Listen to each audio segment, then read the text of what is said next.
My name is Jimmy Purdy, shop owner, master tech, transmission builder, and the host of the Gearbox Podcast. Here I talk with new and seasoned shop owners, as well as industry professionals about day-to-day operations within their own shops and all the failures and successes that come along the way.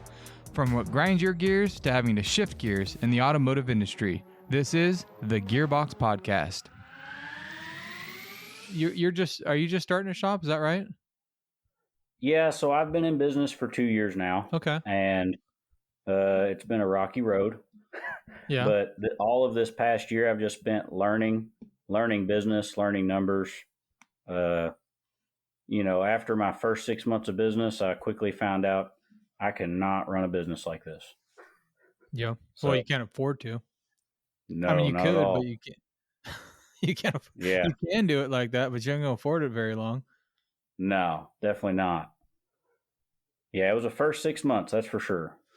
What's your biggest takeaway in that time, right? So like you start out and it's so interesting, like I don't know, there's so many huge changes that happen in like the first few years even. I'm not that seasoned. So even in the first decade, there's just so much that changes, but it seems like everything starts getting kind of smaller and smaller and smaller. You don't have these big epiphanies anymore. What was like a big takeaway in the first 6 months for you? Man, where do I start? It's too many. There's so many. There's so many. I know. It's exciting though, you know? That's like the motivating thing. Yeah. The biggest epiphany for me was probably, you always hear you have to charge more. You always hear you need to make money on parts. You always hear you're not charging enough and all of those things, but it doesn't always click until one point. And I read the E-Myth, and that's when it all clicked. And I was like, that's a good book. I'm understanding why I need to charge for parts. I'm understanding that I'm not just a technician anymore. And when you start a shop, you're only billing for the labor hours. Well, that only pays the technician. So how do you wrap your head around how you're paying for your time? Even as a one-person shop, I'm still multiple employees in that shop. Well, how do I pay for my time of doing the calls to the customers? How do I get paid for the time that I spend into estimates? Because some estimates you can spend a long time on, especially if it's not a job you've done before. So how do you pay for that parts person, that service tech, that, you're the manager in the shop? How do you pay for that time if you're only billing for labor hours for the technician? That's a huge thing to get right off the bat, really, because I think we don't value ourselves enough. That's like the biggest thing in the industry is like technicians turn shop owners. We just don't think we're an invaluable shop owner. We're a great technician, and we don't mind charging, our tech rate is, but we don't deserve shop owner. We're not a shop owner. We're not a leader. And it's like in the back of your mind, it's like yelling at you. So you try to put this big number for your hourly labor rate, and you're like, oh, I can probably whittle that down a little bit. I can probably charge a little bit less, right? And it's like, but how do you replace those 4 or 5 different positions that you're taking over? It's like that for me. I'm like, I relate to that because it's like, wait a second. If I need to hire somebody to answer the phones the way I want the phones answered, I got to pay them. They're not going to do it for free, and they're not going to be happy about it like I am unless they're paid what they want to be paid. Right. Yeah. And I think that as shop owners starting out, if you were a technician, odds are you became a technician because you had to work on your own stuff because you didn't want to pay for a shop where you couldn't pay for a shop. Right. So I think that a lot of times we go into it with the mentality of we'll help them, we'll be cheaper. And boy, does that get you in a lot of trouble. What an interesting takeaway. That's an interesting thought because it's exactly what it is too. I mean, I don't think there's but maybe 2% that are like, it's a good investment, auto repair, and you go into it as just like an investor, like it's a horrible investment. Yeah, but like out of all the businesses that I could own and franchise, I think I'm going to take my life savings and invest it into opening an auto repair shop. It's like, no, I don't think so. And it's like you said, you start fixing your own, and you're like, hey, I'm kind of decent at this, and everybody needs me. And and it does take a special mind to be able to take that kind of stress and fix a vehicle. And you're like, hey, I can do this. You start making money. You're like, I should probably get a shop. That makes sense. Just seems Yeah. like the natural progression. And then all of us Yeah. are, And you think like, oh, I'm going to make $100 an hour. I'm going to make $120 an hour and up. And then you don't think of the expense of it. There's so much expense when you're trying to do it proper. Man, it is not cheap. And it you don't realize it until you're in it and you're like, I need to learn my numbers quick. yeah, because you can't keep just charging more to make up the difference, right? No. It's not like a big pile that you can just keep throwing money at it. You know, it's like you're just burning it at that Yeah. point, and now you're gonna burn yourself out of the area because there's always someone doing it cheaper, you know, Always. and always doing Always. better. And it's like, Yeah. yeah, it's so hard. And like you can't just keep raising your rates without knowing why you're raising your rates No, that's a good because point. Yeah, then you end up getting in your feelings and you're like, oh, you know what? I could probably do that for less. Or you feel bad about sending the estimate and you can't you can't sell it if you don't feel good about it. Like absolutely. that, I Yep. think that goes through to the customer and they feel that also. Oh yeah, emotional discounting is a huge one, but exactly not having the confidence. You know, whether it's you selling it or you have a service advisor that you have working for you, like that confidence bleeds to them, whether it's him or Right. her, right? And it's like if you're not confident in the number you're putting them to put down on paper to call the client, they're not going to be confident. And Right. it's a good point to bring up too, because it's like, so how do you feel confident in that sale? What do you have to do besides just looking at the numbers? Sure, you run the numbers and you're like, okay, so calculate this out, you know, and I got to be at 178 and 39 cents an hour, right?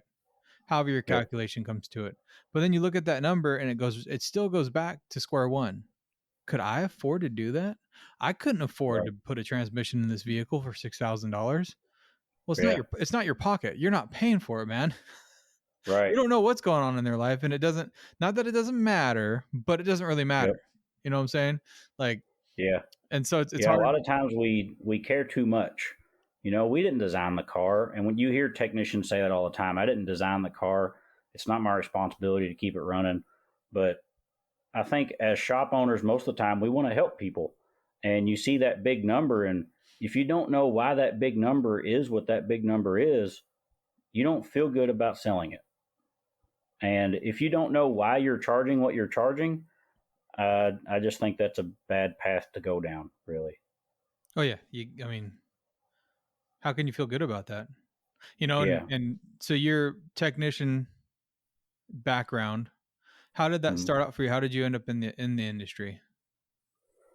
Uh, I've been a little bit everywhere. So I started off going to college, Elizabethtown Community College, and they taught me it was for automotive technology. So that's where I learned about scopes and diagnosing cars. They had a drivability test there or class, drivability class, and they would drive in bugged cars. And if you fixed them, you passed. If you didn't, you failed.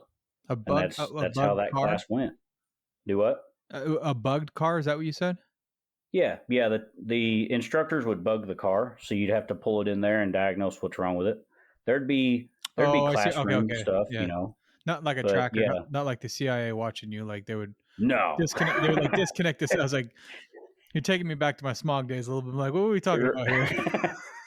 Right, right. So But no, they would disconnect the sensor or sabotage it in a better yeah, sense of the word, and then you have to figure it out. like switch the wiring around on the harness or something like that to really Interesting. That's pretty make cool you though. dig into it. Yeah, that's pretty cool. And that's where I got my start because I went there. I was already mud bogging and doing some off roading stuff in high school. So I went to college to learn the sensors and everything on the electric side of the car because, you know, I was messing with carburetors and doing all of that stuff. And when it came to sensors and computers, I was lost and I just had to know how to do it. So I went to college for that. And then after college, I tried getting on at different dealerships and independent shops. Well, at that point, I'd only had the experience I've had as a hobby, not professional. Nobody wanted to hire me. So I went and tried getting on. Well, they would get me on as like a lube tech, but I don't know what they were starting at, like $8 or $9 an hour back then.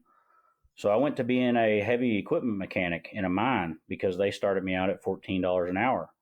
So I went there, worked on heavy equipment, became a diesel mechanic, And that same thing transferred over to mining equipment. They used sensors on the drills to calibrate where they're going to drill into the walls and all of that. So I did that, left there, went to a fleet garage working on semis, and there I was the diagnostic tech for all of the after treatment stuff.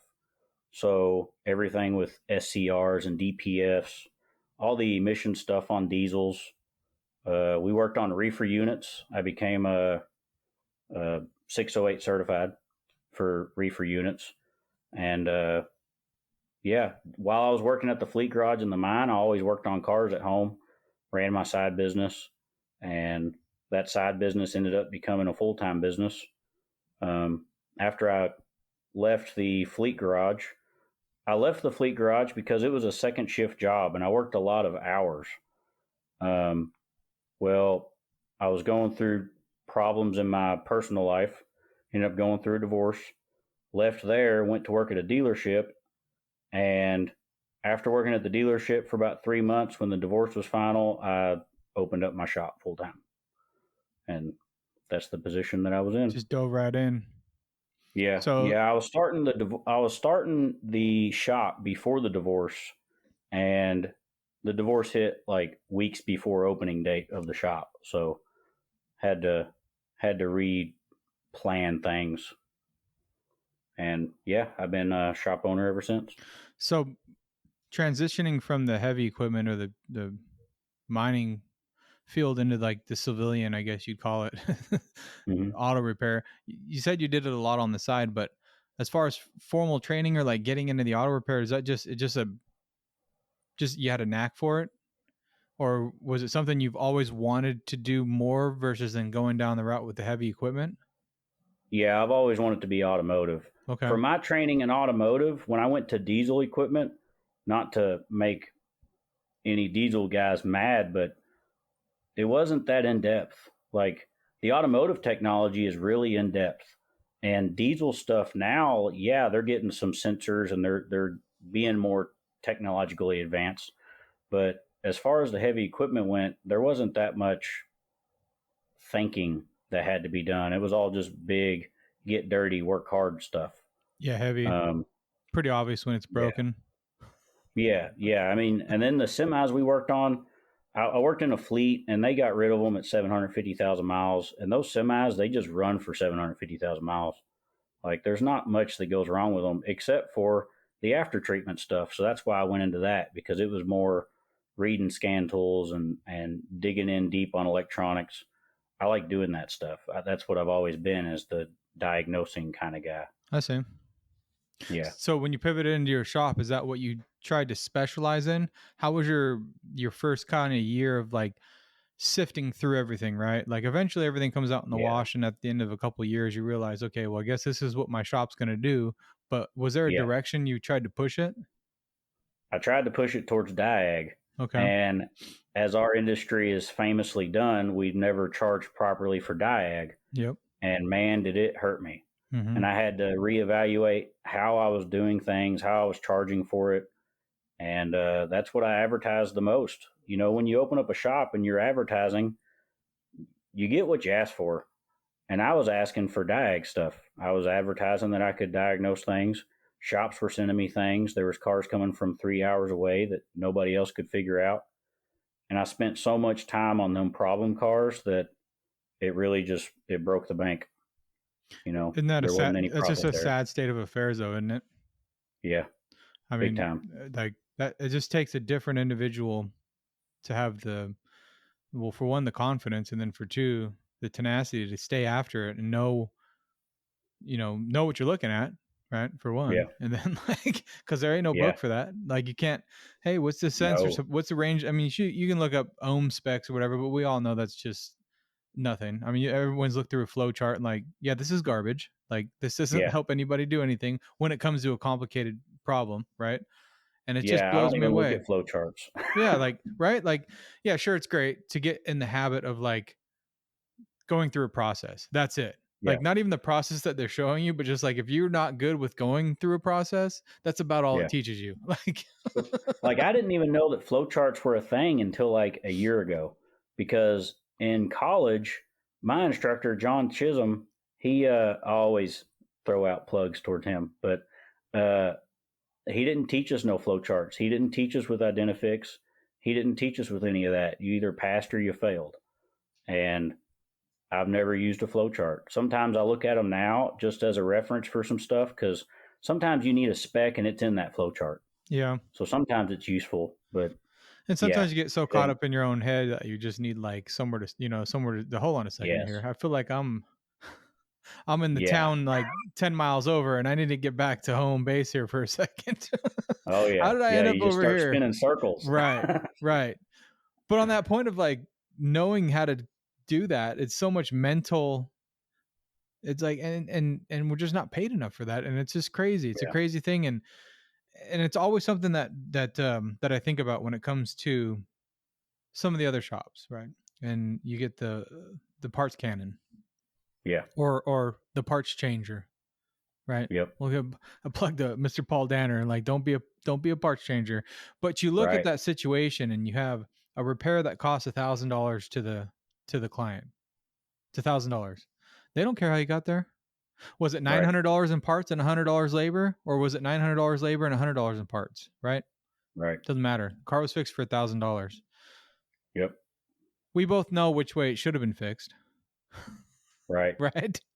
That nine hundred yep. dollars should be going to a skilled labor, not supporting. And I love Dorman, but not supporting Dorman Oh or man, Standard or anybody else, right? I just made a TikTok on Dorman. Yeah. I mean, it's like, and Sheesh. and so like supporting that and putting the money where it needs to go and taking the time is like, but it's such a difficult conversation, and I'm sure it's Yeah. something you go through too, as well as like trying to educate the client.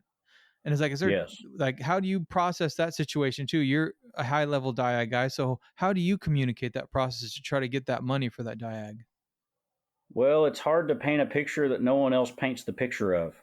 So what I started doing was I started making videos and putting them on YouTube and putting them on TikTok, and I'll use them as a reference. I'll explain to them every diag that I do, it's not going to be cheap. I do more of a retainer style, like what Scanner Danner has put out there as an idea. I have 3 levels of diag, and I basically I use them I well 4 levels of diag, and I use them 4 levels as how many systems do I think that I'll have to diagnose on this car. If you have a misfire, I can already suspect that I would have to diagnose ignition and fuel. So I do that by 2 hours. And then if it's something that, say, is a problem car that other shops couldn't figure out, I just go ahead and say it's going to take 4 hours. So I charge 4 hours of my diagnostic rate, which my diagnostic rate is a time and a half of what my shop rate is. And that's just kind of what I've started using now. And it's helped tremendously more than what I've used before, trying to do hour by hour. But I let them know, you can look and see what my diagnostic procedures are on YouTube and TikTok. And whenever I diagnose your car, you'll have everything sent to you in a DVI. So I take videos of the tests that I do with a description of what that means, and all the work that I do, all the testing you will get.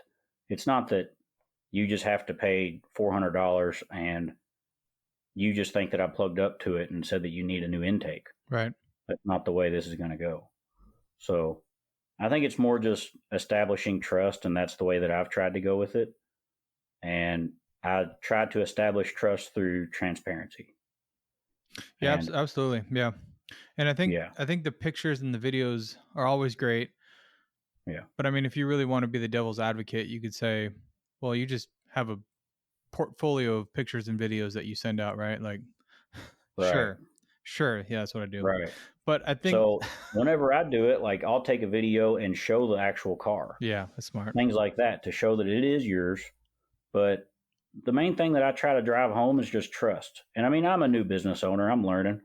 I may be doing all the wrong things. Who knows? But so far, it's worked, and people have really enjoyed that. I send the videos and pictures. They say, "Wow, no other shop has ever done this." Right.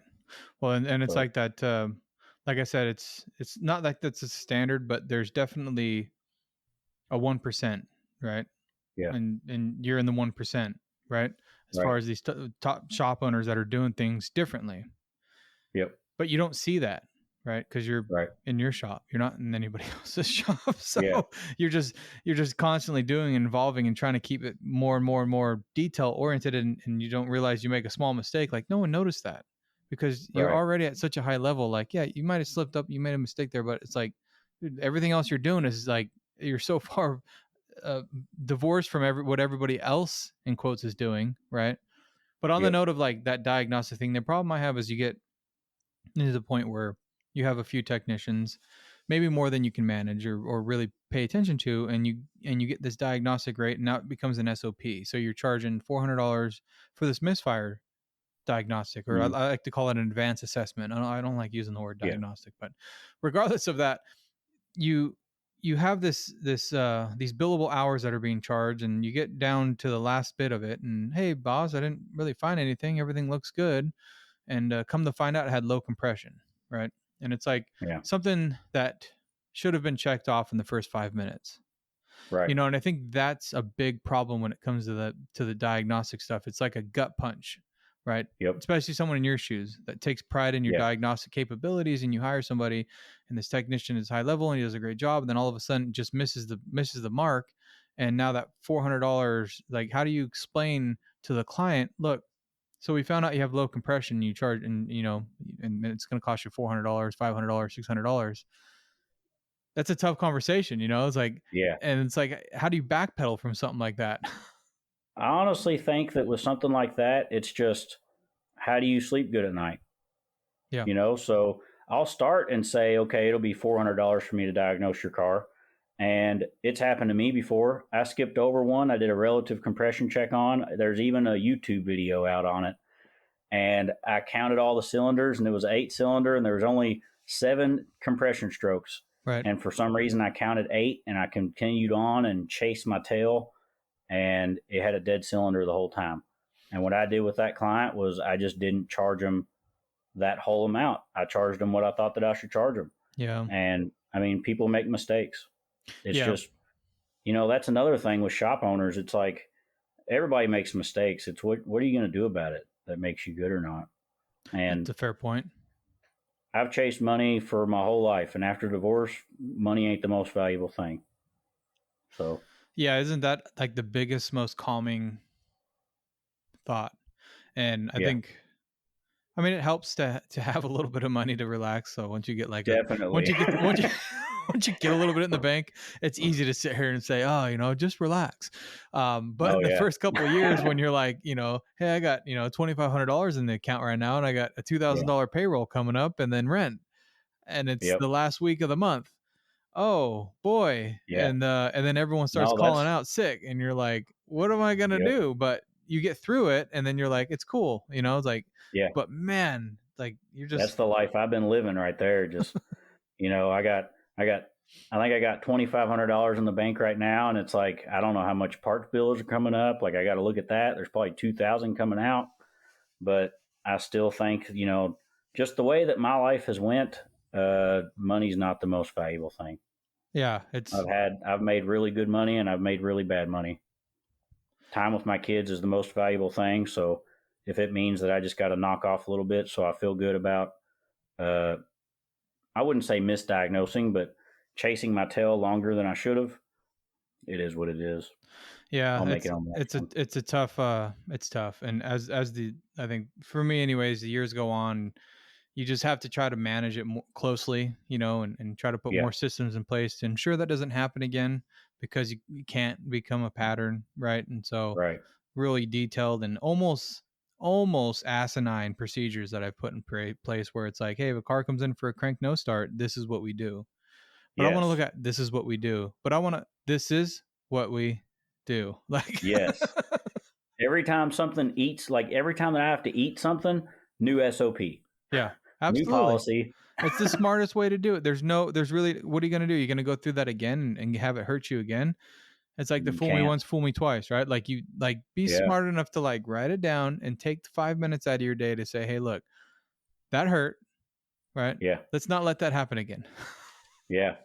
And some of the Yep. guys I've learned my lessons. yeah, some of the guys I've hired is like, they look at these sheets is like, what do I need this for? Is like, trust me, you know? Yeah. And I've even had people in my, technicians I've hired come in, and I have an employee handbook and everything's written out. It's all detailed, like what's expected. And it's, 10, 15 pages long, and it gets a page longer every year. Right. And Yep. I've had one guy like, "Oh, you've been burned before, huh?" I'm like, "Why do you say that?" He's like, "Oh, I was just reading through the handbook and I can tell you've been burned before, huh?" I'm like, I hope it's Yep. pretty apparent there. Like, that's why I put all that in there. It's like, because Yes. I don't want this to happen again. I want to make sure we're very, very clear about what's expected from each other, not just me being a dictator and you coming and showing up and getting a paycheck, but like what you should expect from me as well, right? Like, that's important. Yeah. Guys don't want to work somewhere and be like, have questions about any of that or not know what to ask or when to ask. It's like it's a lot. Right. What are you gonna Yeah. do? Have that conversation, that lengthy conversation with every single body you hire? That's crazy. Right. Write it Yep. down and then have them read it. You need to read this. This is really important. Right. Yeah. 100%. Yeah, the technician SOPs and throughout the whole shop. I mean, and I see it a lot too with shops in the area or shops I visit where, they're constantly yelling. It's constantly yelling, Yep. constantly saying the same thing over and over, constantly locking the keys in the car. Like, why do you lock the key? Well, the guys always forget to roll the windows down when they pull it into the shop. Like, so write it down and have a meeting and have everybody read it. And then Right. give them that when you pull a car in the shop, the window goes down. Like, stuff as simple as that. It just Always. blows me away that it's like that's not covered, Yeah. Yeah. And this whole time, while I'm a one man show, I'm making policies on everything that eats me and writing it down. And I forget which book it was that I read, and they talked about how McDonald's is a franchise and franchising your business, Mm-hmm. making it to where everybody that's under you can follow this script and have the same outcome every time. And I took note of that. So now every time that something happens, I just make a new policy and write it down. New standard operating procedure, and I just write it down every time. Yeah. And it's another one of those easier said than done. Yeah. Between actually writing it down, then actually implementing it, and then actually having people read it and follow Right. it. Yeah, I haven't got there yet. That's where the management comes in. And that's a whole nother thing of like actually having Yes. a manager that's on board that wants to follow and they want to listen to them. And it's like a whole freaking like, oh my God, I thought, you think you just write it Yeah. down and people would like follow it like the Bible but they don't realize the struggles you've been through or going through, and Yeah. you're like, dude, this is important. They're like, why? I don't care. I get my paycheck. I mean, not Yeah, that it's like bad, you got but to tell them the story so they know how bad you got burned. right. And hopefully they care enough to actually like care about it. They're like, well, that sucks to happen to you. Right. Not saying Yeah, I that they're haven't all got there bad, but yet. I I mean, can no, see it's, I that. mean, it's smart. I mean, that was something I never did in the first couple. I mean, the first few years, it was like you just show up, and for me, it was like working. It's like I just make sure dedicate every hour I got. Like, and I start realizing it's like, why does it feel like I get the same amount of money in the bank, whether I'm there for 5 hours or I'm there for 10 hours, you Yep. know? And it's like, if I Yep. can like cut my time at the shop in half, then my take home per hour goes up. You know what I Right. mean? It's like, Yep. I know exactly what you mean. like, why is it? It's just you're not making any more by pushing yourself to be there, but you want to.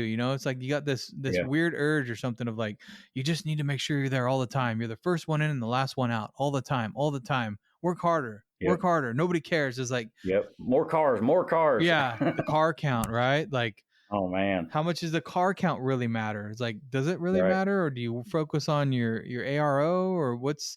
And it's yeah, I've had plenty of other friends open shops where they're like, I just need as many cars, and they're just going around to all the tow yards. Hey, send me all the Yeah. cars. Like, bro, why do you want that work? Right. And not to say what you're doing, but why would you want all the diagnostic work?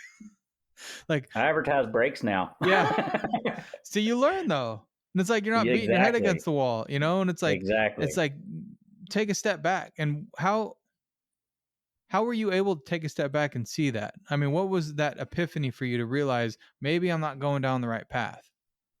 My epiphany happened after 6 months of opening the shop.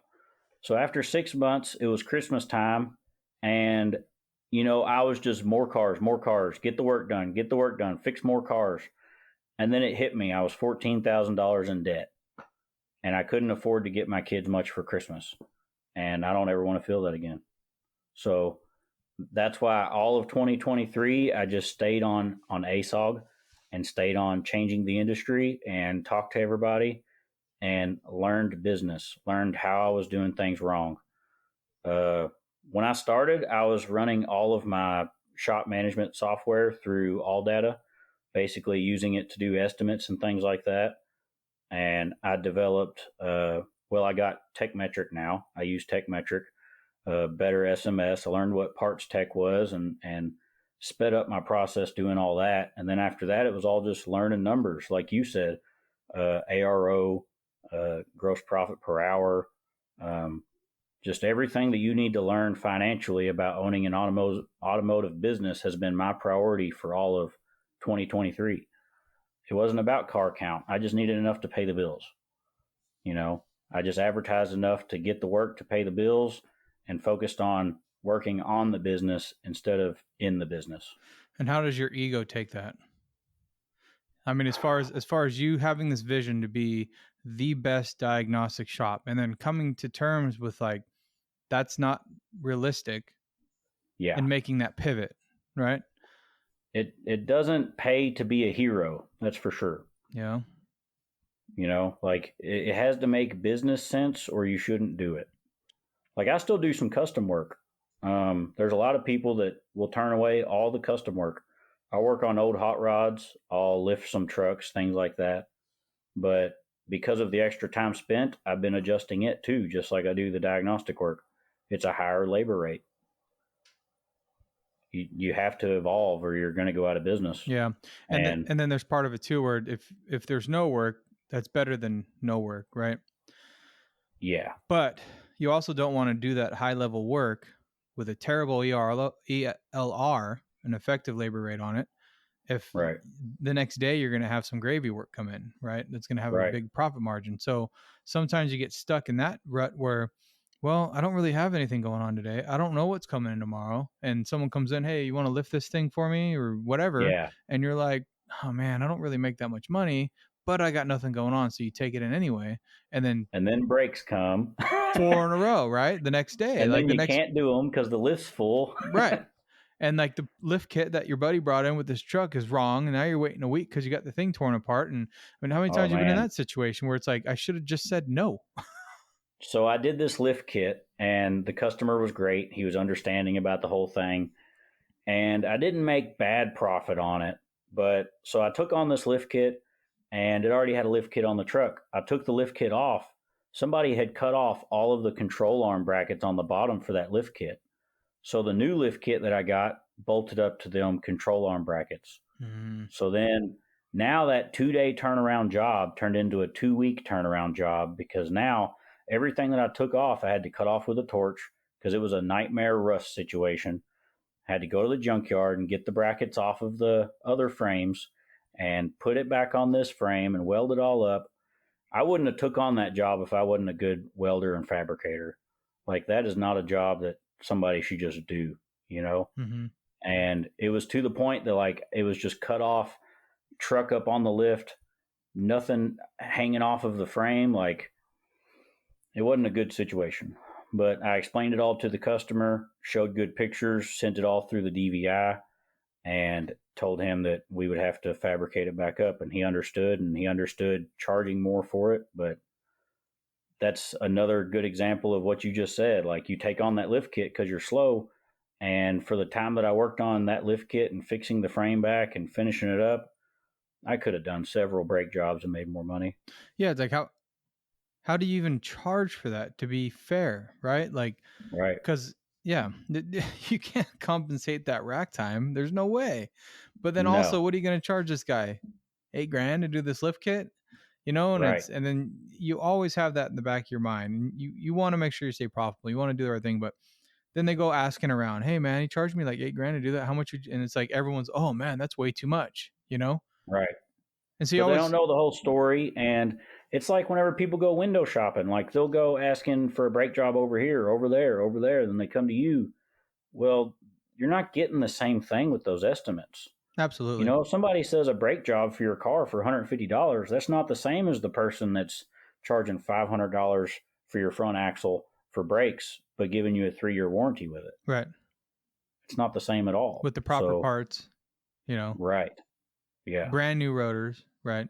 Right. I mean, nice stuff. Actually, cleaning the slide pins and relubricating them and all the standard practice stuff that we know of. But there's actually shops out there and guys out there that don't care to do that. They pull Right. one pin out, they swivel the caliper up, they slap the pads on, they slap it back down, they're done in 25 Yeah. minutes. Leave the And rotor on it. Yeah. don't even worry about the road, or even, like just on the car brake lathe real quick. I mean, hopefully they're at least doing that. But it's Right. it's crazy, like the amount and like the spectrum of how these repairs go and how that's Yeah. so unknown to a client. Even though they can Yeah. go get a cheeseburger at McDonald's, right? Or they can get a cheeseburger at Ruth's Chris, right? And it's Right. like, you're gonna say that's the same? It's a cheeseburger, right? Right. Yeah. You sure it's the And, same? and I like the analogy of the people wanting to bring their own cheeseburger and Yeah. them just cook it. Yeah. I like that analogy when it comes to bringing your own parts. I've gotten ate by that a lot too. So I had a customer bring a used transmission to me. I Oh, won't do used transmissions anymore, and I won't do used parts anymore. I don't blame you. There's no reason to do that, Nope. I don't First think 6 months of business. I don't think there's ever a situation where that ends up going right.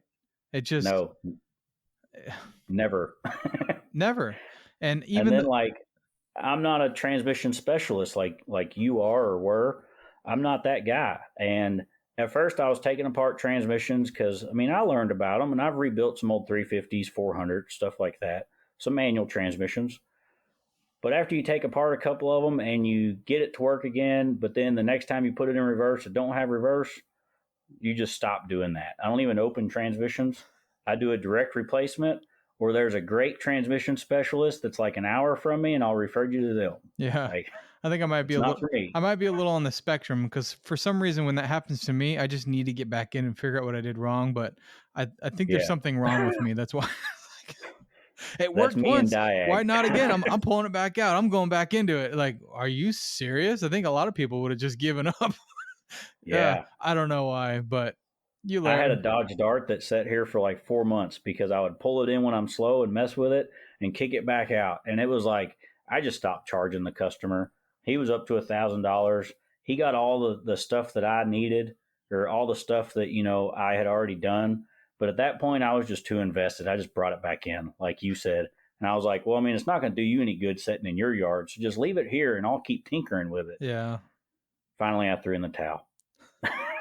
It's the only one that's got away. yeah. I mean, it happens. It's just the odds Yeah, of percentages. It's like comes a point in time, there's not enough time or not enough money to spend on it, and we all have one. I don't care who right. you are. You're listening right now. You have a car that kicked your ass, and you weren't able to figure out. Guarantee it. Yep. But I think Yep. starting as a shop owner and like you think you're gonna fix everything, Yeah. and you let that one eat you up so much it's not even worth it. And it's like you look back, you're like, Yeah. why did I even like? Even the client didn't care as much as you did. Yeah. That's how this was. He didn't care that much. Like you cared more than he did. It's like, dude, it's not a big deal. Yes. Seriously, like I'm just gonna sell this thing. Like, no, I can figure this out. Yeah. Don't get rid of it. And you're like, trying to, Yeah. When he came to pick it up, like he paid for the $1,000 for the dag, but he was so appreciative of all the time that I spent on it. And yeah, I valued fixing that more than he did yeah, for sure. For it sure. just becomes a mental challenge for you to like figure it out. Once Like, I'm so invested, I got to know. It still eats at me every day. yeah, So I network with another guy, and he's another good diag guy here. He just started a shop about the same time I did. And every time one kicks our butt, we're always Snapchatting each other what's kicking our butt. And he just sent me one the other day, and it was what was it, a Jeep. He had just worked on a Jeep, put a flex plate back on it, and he put the flex plate on 180 out. He found it that it had, what is it, there's 15 on the cam crank correlation. On the crank wavelength, there's 15 wavelengths, and then it pauses and goes to 16. And he found out that he mounted that thing 180 out. wow. And he sent me that after it kicked his butt and he couldn't figure it out forever. He sent that to me in a Snapchat and was like, do you think that's what happened to that dart? And I was like, that dart's out of my mind, dude. Don't even bring it up. Don't even bring it. You're gonna call him up. Hey, you want to bring your car back down? No, I don't want to spend any money on it. No, just bring it down. I'm gonna do it for free. What? Yeah. Now that's the weirdest call No, anybody's ever gotten. Hey, this guy wants right. the car back to fix for free. I don't understand that at all. Yeah, yeah. Well, I mean, and how important is networking on that point too, though? Like, That's all I've done all year is network. I mean, and it's like, how big is that, and how much that is so underrated, and everyone You're thinks right. we're in competition with each other, right? Like, Right. oh, that's your competition down the street. Like, what are you talking about, dude? There's more cars than we would ever be able to fix on our own in There's, our lifetime. And why is yeah, this like a competition thing? Why are we chasing ourselves to the bottom of a barrel with our yeah. pricing? Why? I network with everybody around here. I'll see. I just reached out to a mobile mechanic today. He's tagged a whole bunch in one of the Facebook groups, and I reached out to him. And I always tell everybody whenever I reach out, I don't believe in competition. The gas stations that make the most money are right beside each other. Yeah, The ones that are out by themselves always go out of business. that's true. Yeah, So I don't believe in any competition. Like you said, there's cars out there for everybody. So I network with everybody, and I tell everybody about ASOG and changing the industry, and all of the Facebook groups that what I believe all the great owners are in. yeah.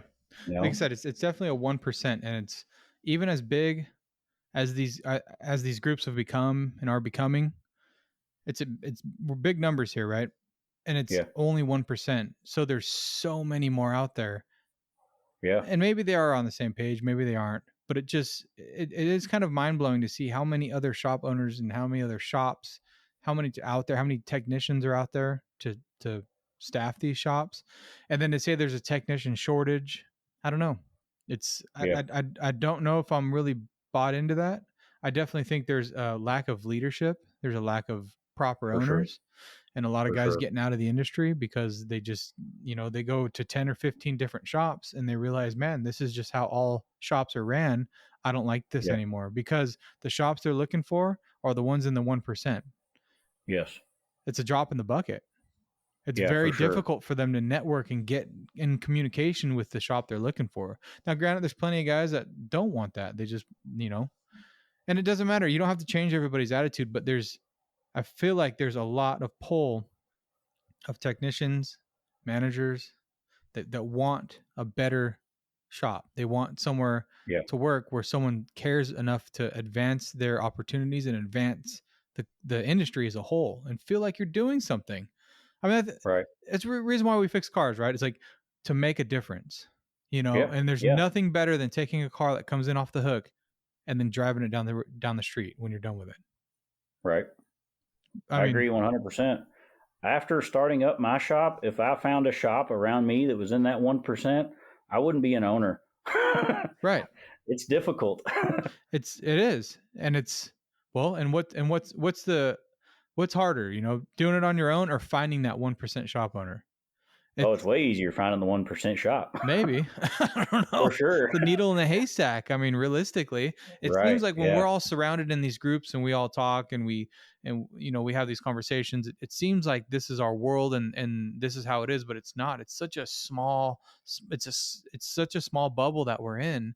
Yeah. Yeah, for most it's really difficult. And even though we see it on our feed all the time and we're always talking about it and we always see it and are actively playing a role in it, it's not the reality for most. Um, Right. and it kind of sucks. And I can see why a lot of guys will just venture out on their own. I mean, for me, it was to get out of a bad environment and to build a shop where I could advance technicians. I could hire someone with a mindset like me and advance their career and pay them more than I was ever paid.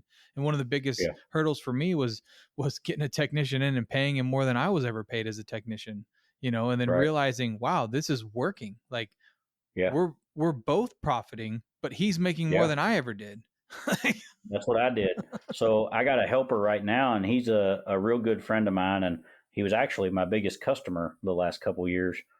And Well, that's he mows interesting. grass. He owns a grass mowing business, and he's not a mechanic, but he's been poorish before. He worked on a lot of cars, so he's helping me out. And I don't have enough car count, and I don't have enough income to figure out how much I can pay somebody hourly.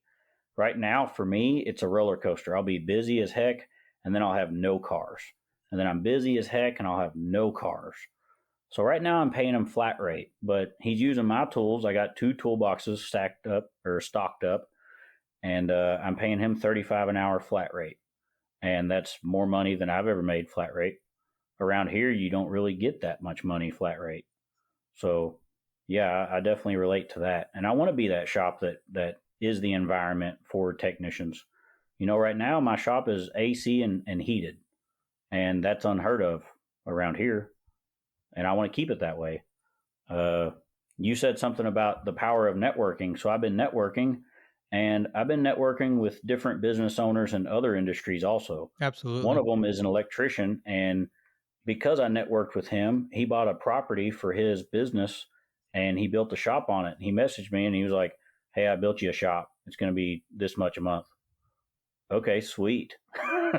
So I'm moving into a shop, and it's cheaper than anything else that I could find, and it's all because I networked with them. Yeah. Yeah. That's, I So mean, networking is a huge, powerful tool. just show up, be there, do the things. It's amazing how Yeah. many opportunities present themselves if you just get up and go to these things, whether it's a chamber of Yep. commerce mixer or a city meeting in the morning. Like, there's so many things that you can get to that doesn't cost you a dime. I think Right. one of my biggest marketing one was when I was doing jujitsu. I was going to the dojo. I'd go after work and go roll. Right. I picked up Mm. so many clients from that gym. It just blew me away. Right. And I didn't even think about it. Like, I was going there for myself. And so I tried to keep, like, I don't want to talk about cars because as soon as you start talking about it, everybody has Yeah. something, right? Everywhere you Yeah. go, right? Always. I just didn't realize, like, in a jiu-jitsu gym, it's kind of expensive.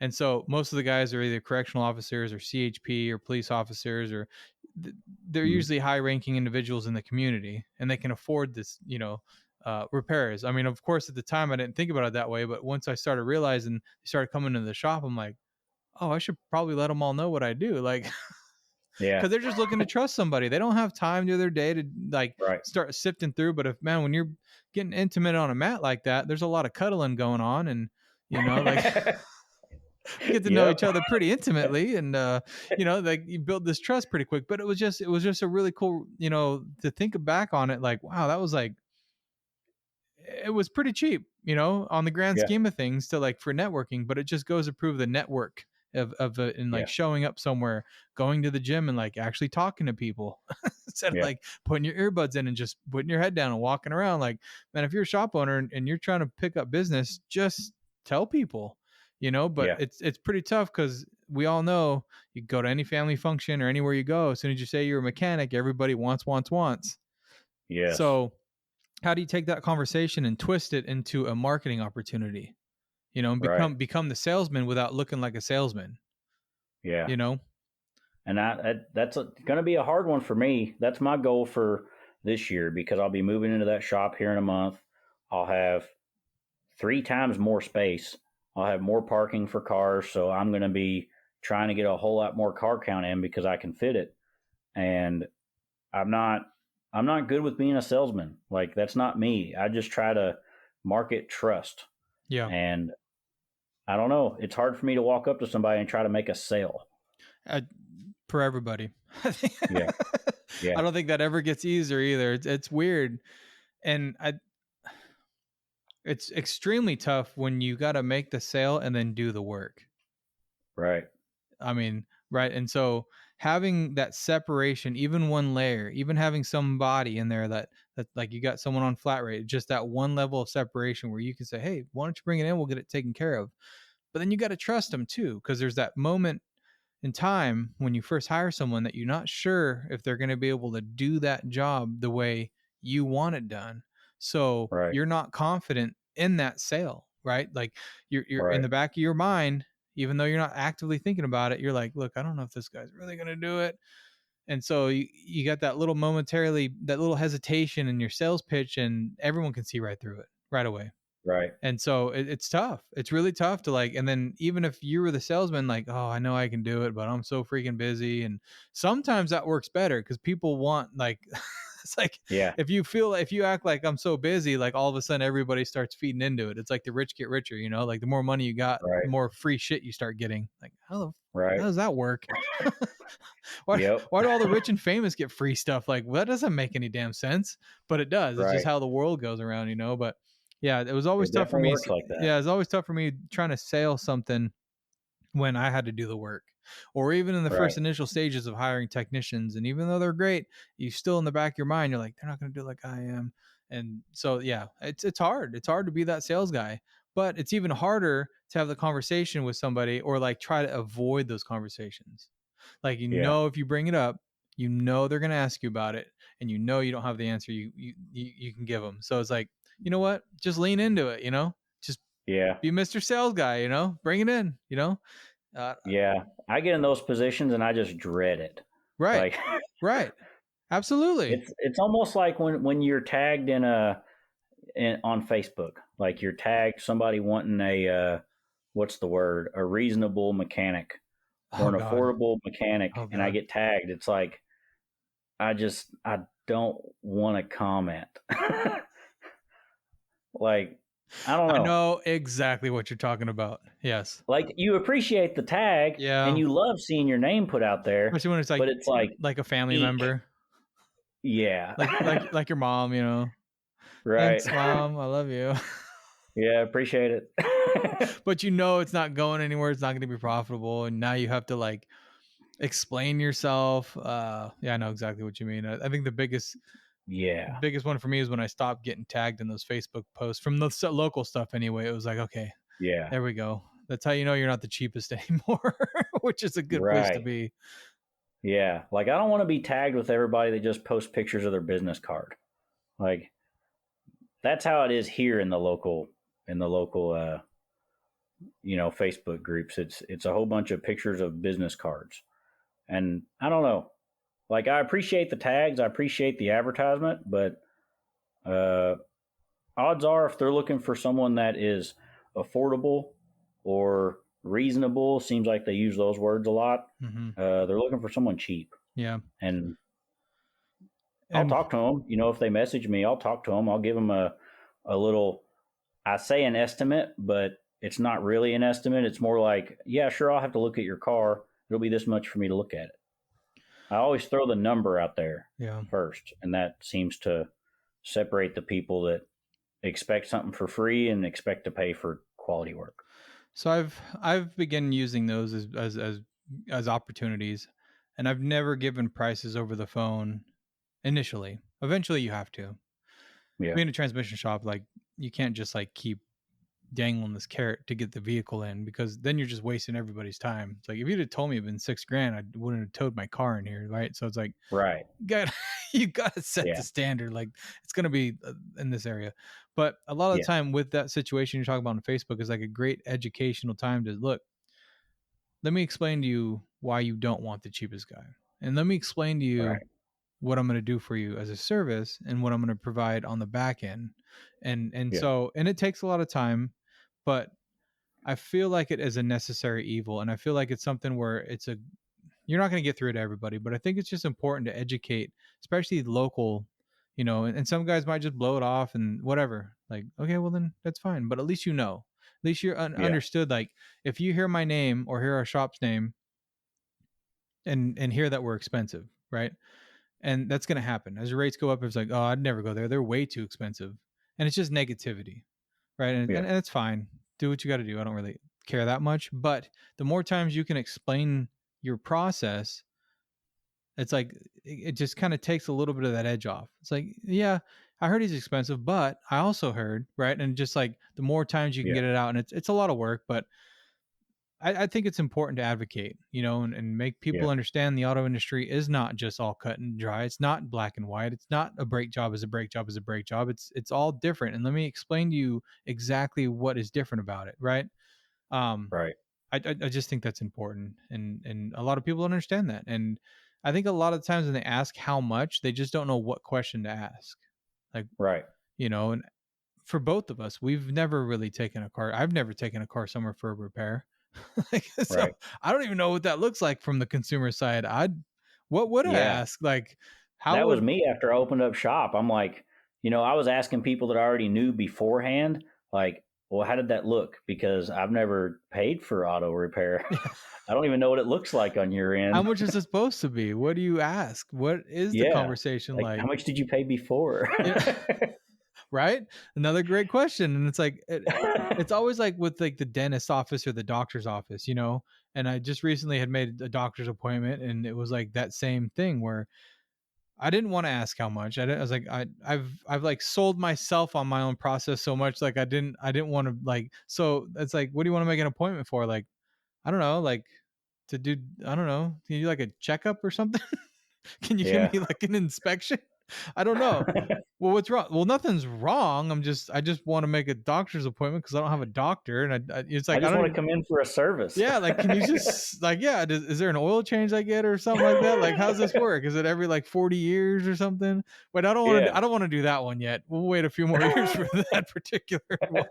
But you know what I mean? It's like where do we like? And it's interesting because I can only imagine if you've had a vehicle for 10 years or so and you haven't had anything majorly catastrophic happen and you don't have like your mechanic you go to, what do Yeah. you ask? What like and so the only thing you can think of is like, well, I'll just ask how much it's going to be, you know? Yeah. And like I've said Yeah, I think that's a lot of it. yeah, and I And a think lot of people will say like, "Oh, well, I need this on my car." Well, how do you know you need that on how do your you know? car? And Yep. I'm working through those processes, and I don't know if you talk to Lucas Underwood, but he is a smooth talker. Yeah. Like, I'm taking notes. Well, all you guys with your southern accents have like, yeah, I I got a handicap because I got this California accent, so it's not smooth, you know. It's like very brunt and a blunt, and say Yeah. things like hella, even though I've heard that in from other people too, but Yeah. but yeah, you got that smooth southern accent. You can just pretty much sell anything, you know. What they say, ketchup popsicle to a woman in white gloves is like no problem, right? Yep. But no, it's and a lot of that too is training too. And I don't know if you've looked into any sort of coaching or training programs, but that was a game changer for me. Like getting into a Yeah. coaching program and for a long time it just seems like they're just going to tell you to raise your rates. Just raise your rates, just raise your rates. And I think a few months in, you're kind of like, okay, I'm not really learning anything. And you look at some of the Facebook groups and you're like, I can learn the same stuff here that I'm getting taught by my coach, but it's different.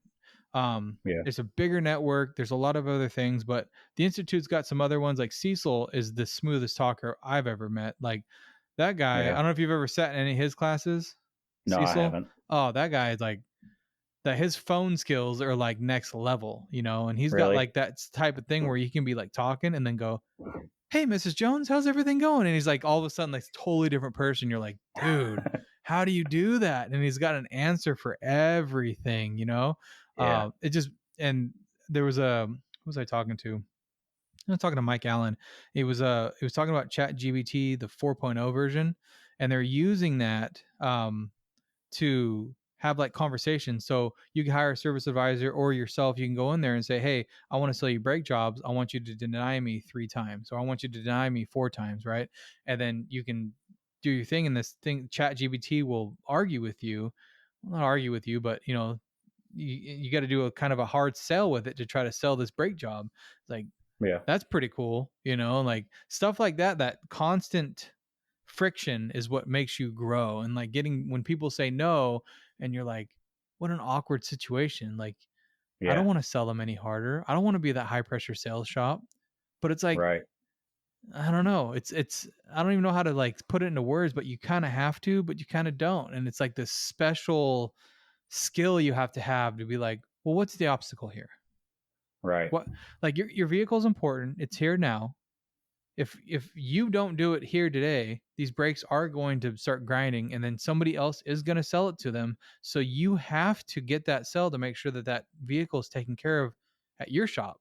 You know, Yeah. not at the local fast lube or whatever, because it's going to happen. You know, it's like eventually it needs it. So it's a little bit of that too. Like if you don't take care of it, somebody else is going to. So you almost have to push that sale onto them to make sure you can do it, even though that Right. sounds kind of a little arrogant, but Yeah. You know what I mean? You know what I It mean? Like, can. I mean, Yeah. right? But it's like the right thing to do because you know you're going to Yeah. do it right and it's going to be taken care of. And they don't want to do Right. it because they just looking at the money part of it. Like, look, I have to take care of your vehicle. I have to because Right. I'm going to do it right. And Right. it's tough, man. It's like it's so tough to wrap your brain around that situation Right. and not turn Yeah. into That's, Mr. Salesman. I definitely need to get some coaching on my salesman, Yeah, my sales tactics. I'm not there's good with being pushy. That's for sure. yeah, and I don't know if you have to necessarily be pushy either because it's such a I don't know. There's so much gray area in the middle there where I know. you know you brought up Lucas and it's like he's not pushy. He just makes it No. make sense, right? Yeah. And that's the He's thing. smooth with the You words. just got to make it make sense. And it's not like Yeah. you're being untruthful about it or unfair about it. You're just Right. relaxing, taking a few breaths and like, look, this is the situation. It needs Yeah. it, right? And it's like this is your vehicle. Do you want to take care of it or not? Like, that's the bottom Right. line. And do you want to get towed back in here or do you want to take care of it today and not have to worry about it for the next 3 years? Right. And yeah, I mean, the tactics are all over the place, and there's tons of other companies I've seen that have the high pressure sales tactics. Free inspections, right? Inspect all Yeah. vehicles and do it for free, and then high pressure sales, all the stuff you find, so that way you can pay your taxes. Like, no, we charge for our Yeah. inspection. So vehicle comes in, we're charging like right off the Yeah. gate. Like I'm charging you to look at your vehicle, and then I'm charging you for what it's coming in for. That's just how we roll. And if you don't like that, Yeah. then this is not the relationship we can grow on because anybody else is going to do that. They're going to do the high pressure sales tactics based on of a free inspection. It's like nothing's Yeah. free. Nothing. So do you do the 300% rule or do you charge for every inspection? Both. So Okay. I'm an advocate to charge for the inspection, but we are 100% 5 C's, 300% rule. Like that's every time. And then Okay. follow up. We have CRMs that go through and do the 15-day, 30-day, 60-day, 90-day reminders, follow up phone calls and all that stuff cuz if you do all that work and then you don't follow up on it, it's all for nothing, right? Right. But the main thing was starting from the beginning. If we do an inspection and it's free, we have to sell something on that car. Right. And sure, if it's me and my wife, we're going to be able to take care of that. And for the most part, 99% of guys out there that you hire or girls that you hire, they're not going to want to do that. But there's always that chance that you get to a point where you have the system in place and you're doing these free inspections and everyone's banking on their sales to make up for that free inspection.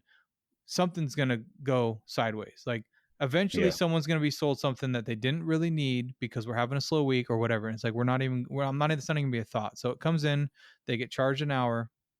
We do the inspection.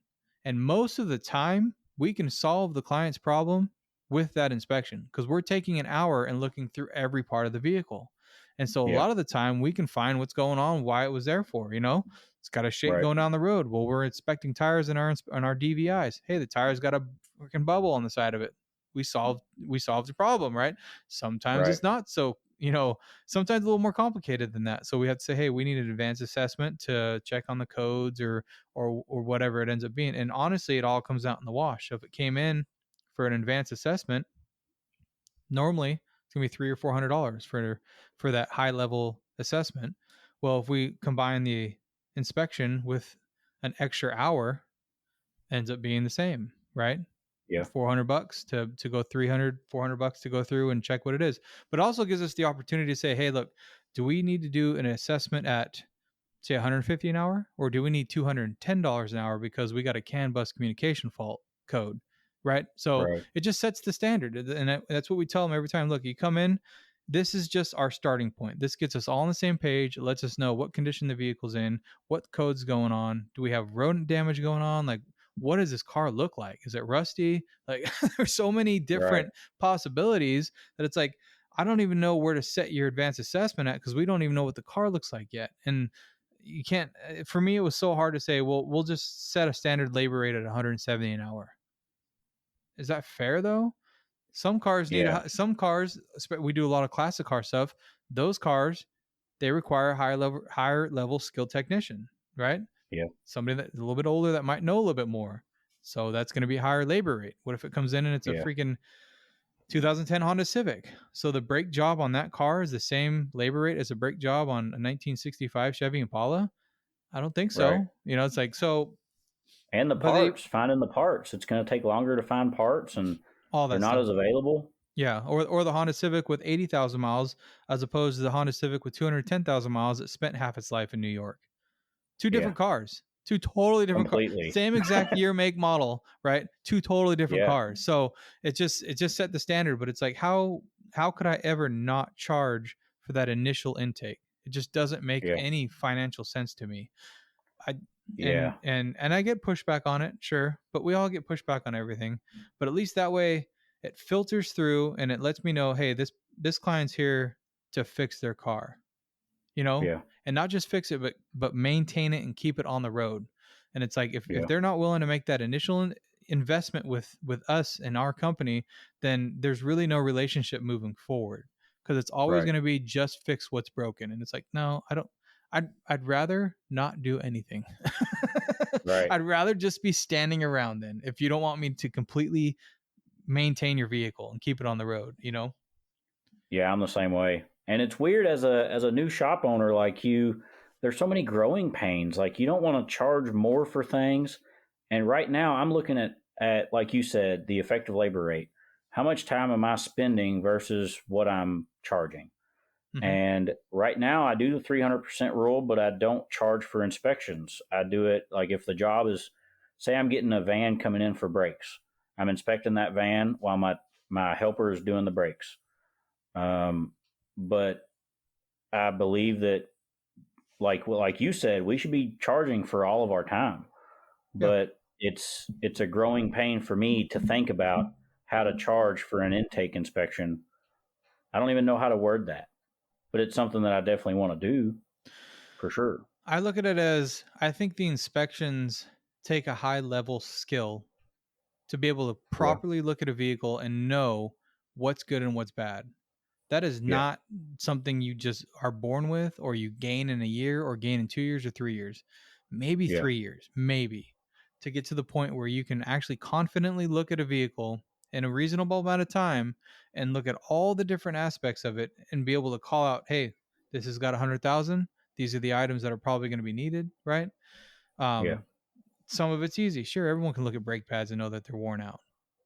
Right, But do you know how to pull the plug on an all-wheel drive Honda CRV to be able to check the transfer case fluid? You know, right. comes to transmission levels. How many of them have dipsticks anymore? You know, so you got to look up the damn Right. procedure to check the freaking level of the transmission fluid. What color is Everything supposed? has a procedure. Yeah, what color is it supposed to be? You know, is it Yeah, CVT? Is it not? Like, there's a lot of, and then even as a 20 year 20 years in, I'm still looking up, like, what is this thing? Is this a CVT? Is it not? And if I'm yeah, doing that, you know, and not say like I'm on the top or by any means, but it's like, I've been doing this for a little while, and it's like, if I'm looking this up, this takes a high level of skill. Why is this yeah. free? Why is this Yeah, I think a lot of expected? times we don't think of ourselves as professionals when we are. Oh, absolutely not. No. Imposter syndrome, right? How Yeah, long does it take before you feel like you're actually the owner of the shop? right. I haven't got there yet, so I don't know. Yeah, I don't know that we ever will. You're always just like, just learning every day, you know? And it's like, and you just think you get to a point where you're going to know and everything, but then the next year comes around and there's a whole new set of vehicles with a whole new set of different Yeah, problems and different things that are in them, you know? It always yep, reminds me of a guy who told me years ago. He's in his late 60s now, but he said he worked for so long and he felt like he was getting so comfortable with the way automobiles were, and this was like in the late 70s. It had to be in the late 70s. He said he remembers the very first car that came in with disc brakes. And he's like, yeah, I almost rolled my toolbox out and quit, because it was like, I'm not learning something new. I got this stuff down, right? He's like, had jump brake, but come yeah, to find out it was so much easier. But it's like, there's constantly something new. And I think a lot of techs have a problem with that. They think they feel yeah, like you should know everything. And that, I think that filters up to the service advisors, up to the owner. Like, you're yeah, expected as a shop owner to know everything. right. And it's like, Yeah, going into being a shop owner, it made me have a different perspective. It's like when you have your first kid, you always thought your parents just knew what they were doing. You went home with a baby and you didn't know what to do with it. You know what I mean? Like you become a business owner and you just realize that all the businesses that you walked into that were small, like they were kind of winging it. yeah, Maybe a calculated winging it, but they were learning as they go. absolutely. And it's the same thing with shop ownership. You don't know what you're doing until you learn it. I always say you don't know what you don't know until you know it. Yeah. Yeah. And you always don't know. So you're always Yeah. learning. Yeah, like somebody says, "Oh, I got this code from AutoZone and it says it needs this, so I need my intake."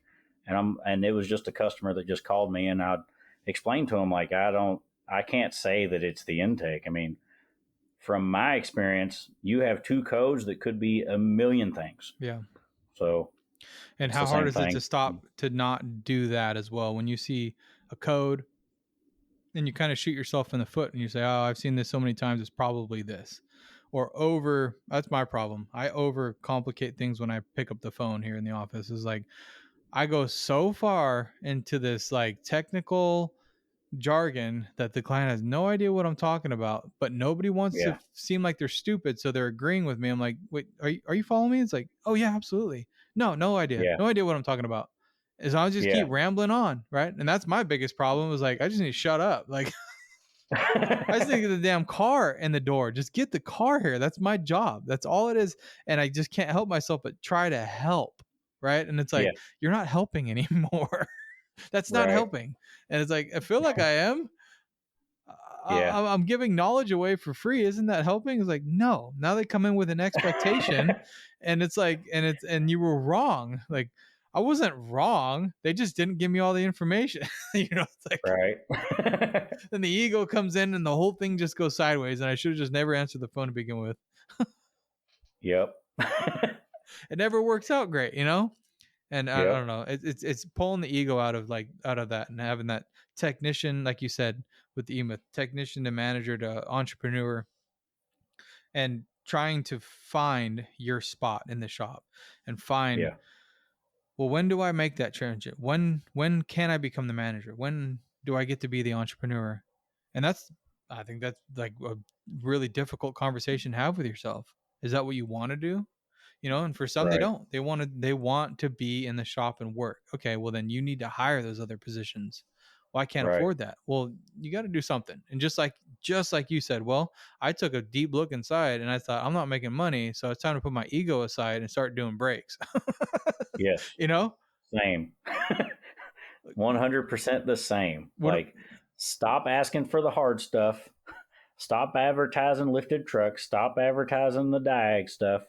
Yes, I'll still do them, but I'm advertising 3-year warranty on brake jobs. Yep. Like, And you start looking at your numbers and looking at your KPIs at the end of the year, and you start realizing, hey, you know what? I'm making a lot of money on suspension work. I'm making a lot of money doing AC work. I'm doing a lot of like, and you yeah, don't even realize it in the time because you're just doing it, right? But you have like yeah, this ego and this vision of like, I want to be a diagnostic shop. I want to be a whatever shop. I want to be a transmission builder, be the best transmission builder in the county, in the country. And it's like all of a sudden you start looking at your numbers. It's like, well, it looks like I'm doing ball joints and tie rods. That's what my shop's going to right. be because that's what I'm making money doing. And Yep. it's like, it's so hard to make that transition. It's like, well, you don't really get to choose. Like, whatever happens, Right. happens. And sometimes I think you can push that buck a little bit, but when does it come to a point where, you know what?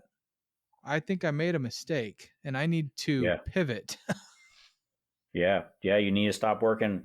Like they always say, you need to stop working in your business and start working on your business. You got to reevaluate and pivot. And that's what this whole year has been for me, just pivoting. So this next year, what's your vision? What's your goal? You're moving into a new shop. You got a lot of things going on. You're doing all the right things.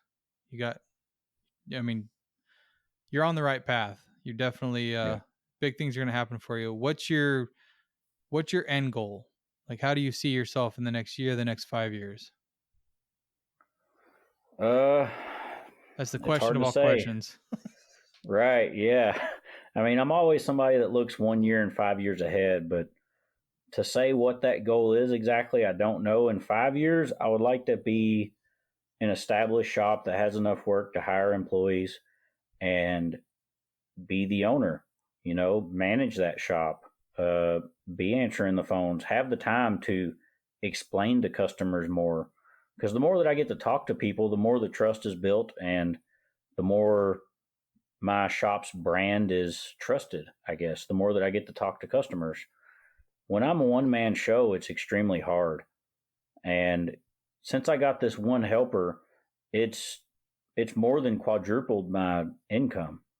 Like January was a record month for me. And for this year, I want to get in that new shop and get enough car count coming in that I can for sure hire one technician and have that one technician and see what our profit is at the end of the year. That's my main goal for this next year, is just get in there, hire somebody, and see if we can, see how much profit we can make, and then grow from there. Really, That's awesome. So I mean, you're looking at expanding your team. You want to take a role that's a little bit more divorced away from the shop, take a role more in the office, and then eventually kind of move your way into. yeah, I think that, I mean, me as a diagnostic guy, I can diagnose cars, but there's a lot of people out there that can put on some brakes. There's a lot of people out there that can do some ball joints, change a strut, things like that. And those people are working in shops right now that don't have AC. They might not be well lit. They might not be paid the greatest. I know when I was working at a Kia dealership, they only wanted to pay me $21 an hour flat rate. Like, that's not enough here. I can't even live on that. So I want to be the shop that can pay technicians well and not really work in the office, but help doing the diag stuff. Um, because there's so many things that go on behind the scenes of an auto shop that you don't even think about as a technician. You just think about turning wrenches. So I went from being a mechanic that could, work 40 hours a week, turn 40 or more hours a week with warranty work, to turning like 13 to 20 hours a week because I do so much out of the scenes, Mm-hmm. looking up parts, doing estimates, doing everything that it takes to run a business and educating yourself at the same time. Mm-hmm. So that's really my goal, is get a technician, treat that technician well, pay him well, and see where the year takes us. And then from there, I'll know more of, okay, I might start out my technician flat rate because I don't know how much I can pay him. But once I know how much we made that year, I'll know an hourly rate that I can afford, and then benefits and things like that, and just elevate myself as an owner, because I don't know what I don't know until I know it. That's true. It's an awesome vision, man. I highly recommend looking into a coaching program, Yeah. but Yeah. I definitely want to get a coach. you gotta have money for that too, I guess. So it's a tough Yeah. one. That's the hard part right now, because right now, the new shop, I'm looking at 2 more lifts, and I'm looking for ALI certified lifts. And, I'm getting signs made, and I'm getting a website built. And, every time I start up, it's minimal $30,000 just to open up the door. So, I got a shop set up before I got a divorce. I got a shop set up after the divorce, and now I'm doing another one. So hopefully this is the last one for a while. You'll be an expert before we know it. Oh, I know a lot about lifts. That's par for the course, man. You got to learn. You live and you learn, is what they say, I guess. And you're That's young, it. so you got It's plenty of all time to make learning, it back up. right? Well, right on, man. I appreciate you coming on and spending some time. It was a lot of good information, a lot of good conversation, and I think Yeah. you're prepped for greatness, man. You're way beyond I ever was at the infancy. Well, I appreciate Man, that. yeah. I until this, it's been how many years has it been? 7 years. I didn't even know any of this stuff until about a year ago. Really. Like the groups, the Yeah. camaraderie, the networking. I mean, yeah, it took me 5 years Well, to get my head out of my ass and like realize that I'm yeah that that we're all in this together. yeah. I was just burning Yeah. the grindstone, man. Like Before all the groups, I was ready to go be an HVAC tech, because I had already, that was right when I found out I was $14,000 in debt. And, that'll do it. I was like, well, I have to sell my car. I sold my car to a guy in California. He came all the way down here and got it. Uh, had to sell a gooseneck trailer I had, to get out of debt. And I was just like, this industry, I didn't realize how bad the industry was until I became an owner. And it's like, I knew that I was underpaid before, but until I seen why they were paying me so little, because they were charging so little. It really put it in perspective, and I was ready to get out of the industry. And I met all the people in the groups and learned everything I learned, and started seeing improvement. So, Started drinking the Kool-Aid, and now you're yep. now you're gonna look back in 5 years like, you guys are a bunch of assholes, man. Why'd you do this to me? Right. Yeah. Should have gave me half a honey bun. Nice.